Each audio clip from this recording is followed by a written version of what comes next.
வணக்கம் நண்பர்களே. இன்னைக்கு கணித வினாக்கு வந்துட்டோம். கணித வினால நம்ம பார்க்க போறது என்ன அப்படின்னா, சர்க்கரையின் விலை 25% உயர்த்தப்பட்டால் ஒரு குடும்பம் அவர்களது செலவை மாற்றிக்கொள்ளாமல் இருக்க வேண்டும் எனில் சர்க்கரையின் நுகர்வில் அவர்கள் எவ்வளவு குறைத்துக் கொள்ள வேண்டும்? Option A 10%, option B 15%, option C 5%, option D 20%. இந்த கணக்கை எப்படி போடணும் அப்படிங்கிறத நான் சொல்லித்தரேன் உங்களுக்கு ஈஸியா. வாங்க எப்படின்னு பார்ப்போம். இப்போ வந்து ஒரு சர்க்கரையோட விலை வந்து 25% உயருது அப்படின்னு சொல்லியிருக்காங்க. ஒரு கிலோ, ஓகேங்களா?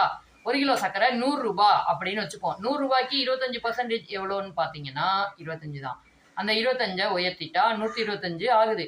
100 ரூபாங்கிறது 125 ரூபா ஆயிடுச்சு. இப்போ எவ்வளோ உயர்ந்திருக்கு? 25% உயர்ந்திருக்கு. சரி, இதோடைய சதவீதம் தான் நம்ம பார்க்கணும். எப்படி பார்க்கலாம்? 25/125 பெருக்கல் 100. அந்த 100ங்கிறது வந்து 25க்கும் 125க்கும் இடையில இருக்க மாதிரி இருக்கணும் எழுதும்போது. சரிங்களா? இப்ப இதை சிம்பிளிஃபை பண்ணுவோம்.